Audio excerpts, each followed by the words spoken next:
Good morning, everybody, and welcome back to The Walk. Today is Wednesday, October 4th, and we're continuing this study of Galatians chapter 3. I don't know about you, but so far I have gotten so much out of it. I've really enjoyed this study and diving into it so deeply. So today we're in verse 2 and 3, and this is what it says. Let me ask you only this. I'm going to stop right here. Let's think this through. Paul is basically saying, I just want to know this thing. I'm breaking it down. I'm breaking down this whole conversation, this whole communication, and I want an answer on this question. So this is a major question. It's got some profound meaning to it. It's the reason that Paul has broken this down to this question. And it says, did you receive the Spirit by works of the law or by hearing with faith? And then he says, are you so foolish? Having begun by the Spirit, are you now being perfected by the flesh? So this got me curious. I'm like, okay, what is it that these Gentiles in Galatia are being told?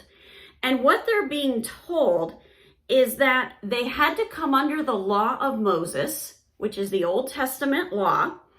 And if they didn't, they would not be in God's favor at all. God would not bless them. They would not be within God's fold. So that meant that they had to be circumcised under the law of Moses.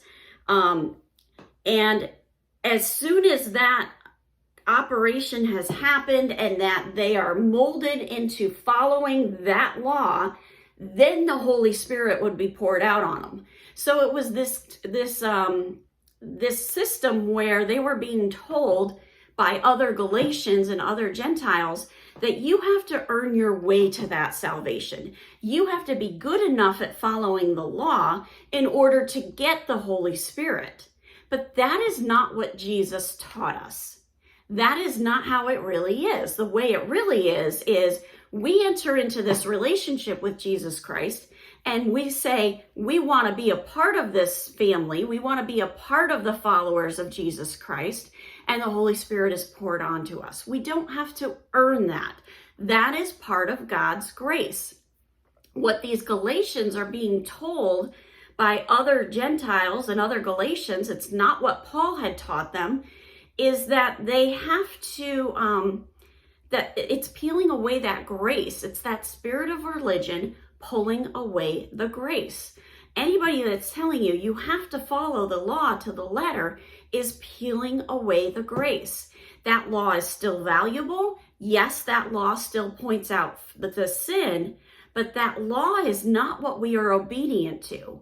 What we are obedient to is following Jesus Christ, growing in our maturity in following Jesus Christ, and wanting to glorify Him, recognizing that when we are in His will and we are walking side by side with Him, we are fulfilling our calling and we're in that sweet spot in our relationship with Him.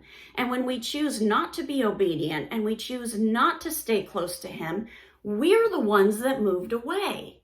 God never moves away from you. God doesn't reject you. You're the one that's rejecting God. And when we stay close to Him, we stay obedient to Him, we're living a life that glorifies Him, we get all those benefits, those amazing benefits. We get showered in His grace because we're right next to Him for that grace to fall upon us. But when we're not obedient, we've moved away from Him, that grace is not falling upon us the way it should be because we're too far away from it. It's like being outside of the limit of the rainstorm. You've got to be close to Him and following Him and staying within His will. And that desire to be obedient and stay close to Him comes out of our love for Him and recognizing who He is and what He has done for us. So then he says, having begun in the Spirit, are you now being perfected by the flesh? Keep in mind that that law came as a result of the flesh. Abraham was not under the law. The Israelites during that Exodus were saying, we want a bunch of rules to follow. And God gave it to them. Those rules were not in place in the beginning. Then the Israelites asked for the rules. God gave them the rules. They could not follow the rules. And then Jesus came, and he was the fulfillment of that law. And he said, now you are covered in grace. Now you can have this fellowship with me. Now you are the adopted sons of God. Now you share in that inheritance. Now your righteousness isn't from following the law, but your righteousness is found in your relationship with Jesus Christ. That's what that's all about. And it's a beautiful message. It gives us that unending, undeserved, free-flowing grace. And because we recognize the magnitude of that grace, our desire to be obedient flows out of that. Have a wonderful day. God bless, and keep walking the walk.